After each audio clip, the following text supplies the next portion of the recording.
Olá, pessoal, tudo bom? Tô entrando aqui rapidamente para dar uma dica para vocês, rapidinho. Porque eu tava agora conversando com o professor Eduardo, professor do SERS, meu amigo, delegado federal aqui em São Paulo, sobre essa aplicabilidade ou não do princípio da insignificância aos crimes ambientais, que o STF decidiu agora nesse informativo 845. Nós tivemos 2 HCs apreciados pelo ministro Dias Toffoli, que era o relator, e ele entendeu pela inaplicabilidade do princípio da insignificância. Então, como está surgindo uma dúvida, né, entre os juristas, entre os professores, entre os concurseiros e também os OABeiros, né, que a gente fala, resolvi fazer essa live rapidinha para sanar algumas dúvidas, porque veja, crimes ambientais é um ponto tanto da disciplina da legislação penal extravagante, tanto que eu estou escrevendo um livro, aliás, comentando essa lei no volume 2 da legislação penal extravagante da editora Armador. Estou até aqui me aprofundando com 2 criminalistas de mão cheia, o Luiz Flávio Gomes e o Silvio Maciel, que escreveram esse livro, que é sensacional para quem está prestando concurso. Eu até indico esse livro, principalmente para quem está estudando para magistratura federal. Ele aborda vários temas sobre crimes ambientais federais. E eu estou escrevendo os comentários para a legislação penal extravagante da editora Armador, que vai ser publicado, eu creio que em junho do ano que vem, uma vez que o volume 1 ainda não foi publicado. Eu escrevi sobre crimes contra a ordem tributária. Creio que até o final de janeiro já teremos esse volume 1 publicado. Mas eu estava conversando hoje com meu amigo, o professor Eduardo Fontes, e no caso que me convidou para escrever 2 livros de temas controvertidos da editora Armador, tanto de direito ambiental como direito tributário, que vocês sabem que eu sou professora dessas 2 áreas. Direito ambiental, ele é bem amplo, né? E a gente estava conversando, e ele me perguntou o que eu achava sobre esse julgado, o julgado dos 2 HCs, dos 2 habeas corpus que o ministro Dias Toffoli julgou. Pois bem, depois de ler bastante sobre essa decisão, eu tenho o entendimento de que o STF ele não modificou o entendimento dele ainda. Uma vez que, nesse ano, nós já tivemos um julgado da ministra Carmen Lúcia, que ela era relatora, aplicando o princípio da insignificância a esse tipo penal do artigo 34 da Lei de Crimes Ambientais.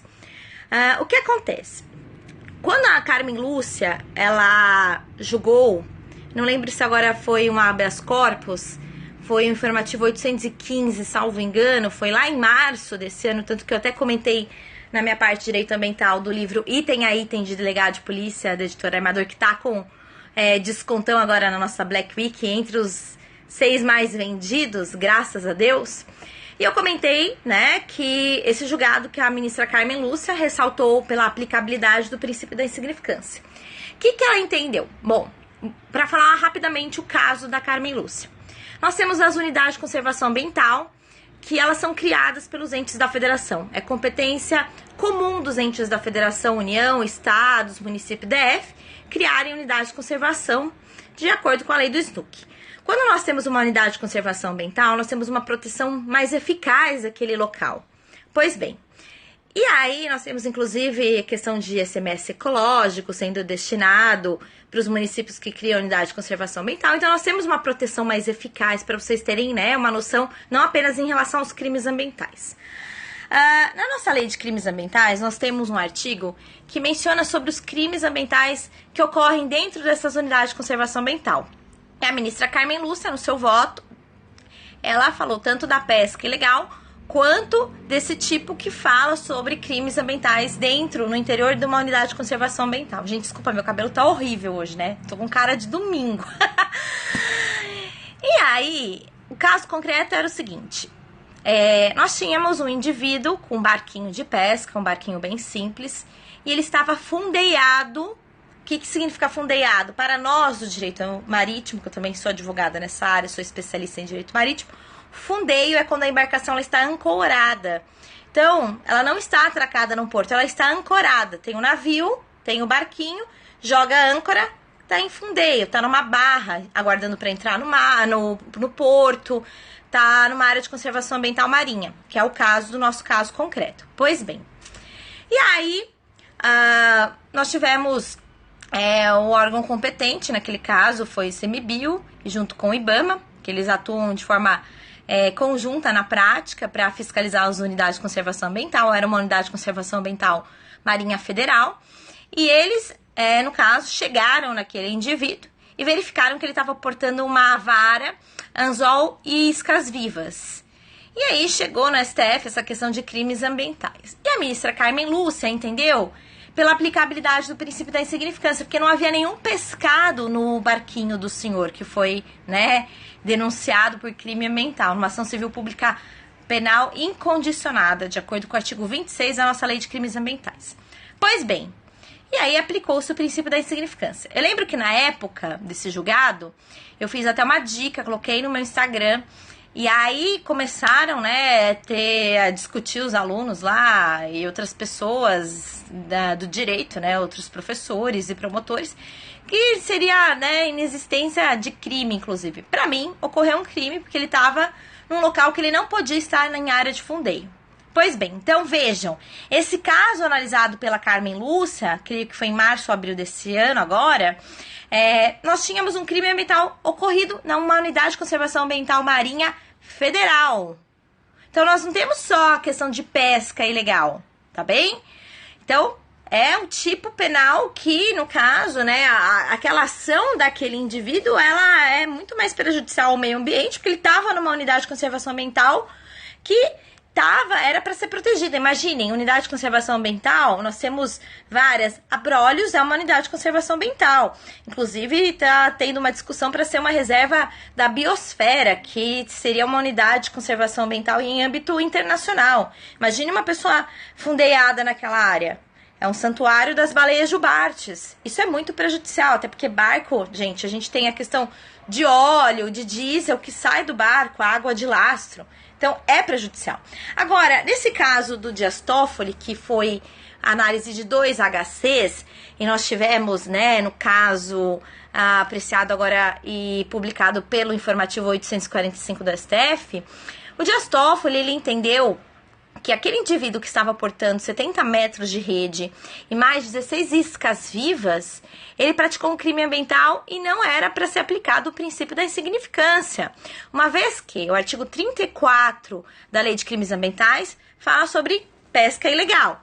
Já o artigo 36, e aqui eu peço licença para vocês, que eu vou lê-lo de acordo com o que o Luiz Flávio Gomes ele descreveu nesse livro, que é fantástico. Artigo 36. Para os efeitos desta lei, considera-se pesca todo ato tendente a retirar, extrair, coletar, apanhar, apreender ou capturar espécimes, que também pode ser espécies, ok?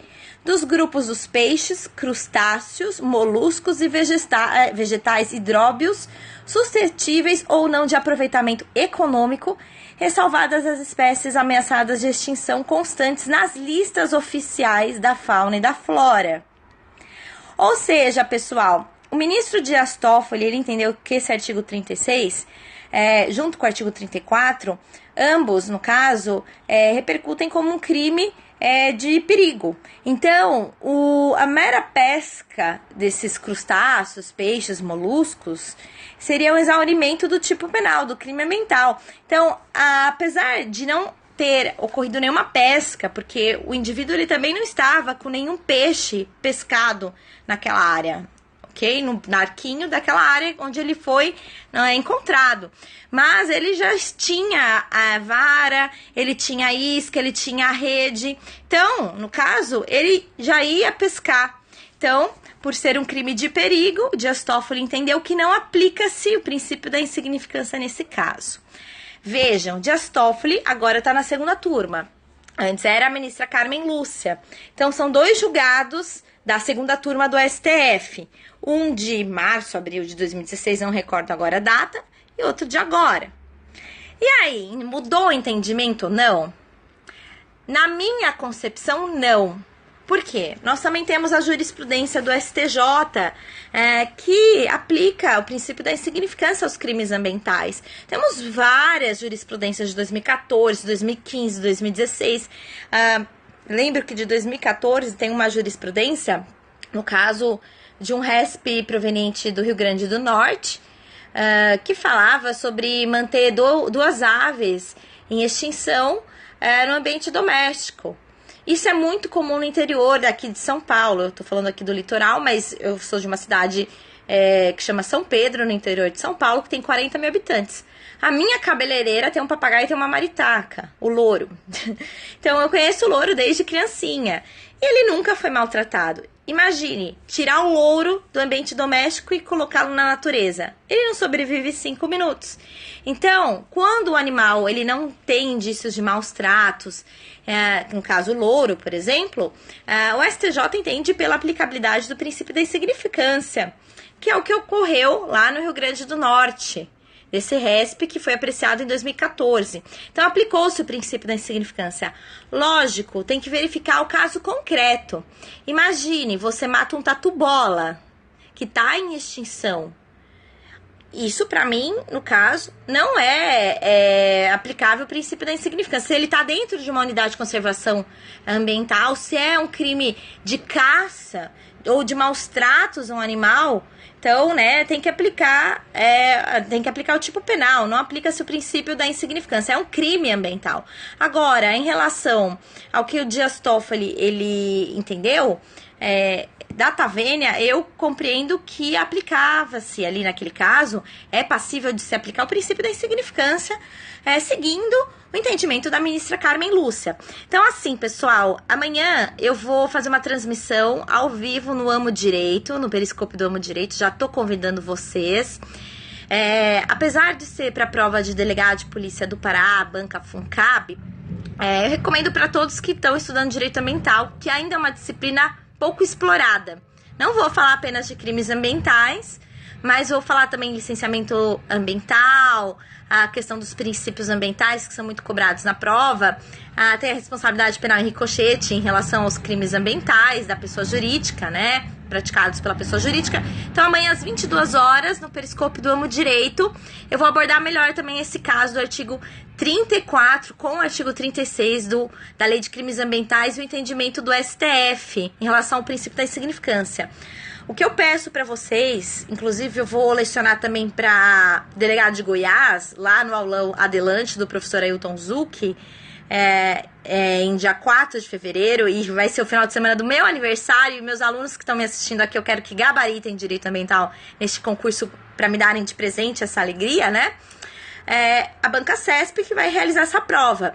E vejam, CESP gosta de cobrar jurisprudência recente. Então, pode ser que a Banca CESP cobre que, de acordo com o entendimento do STF, uma vez que a Banca CESP ela cobra entendimentos recentes e geralmente ela não cobra os entendimentos consolidados, ela quer saber se você está lendo os informativos do STF e do STJ, aí sim, a gente põe que não aplica-se o princípio da insignificância para a pesca ilegal, por causa desse entendimento no informativo 845.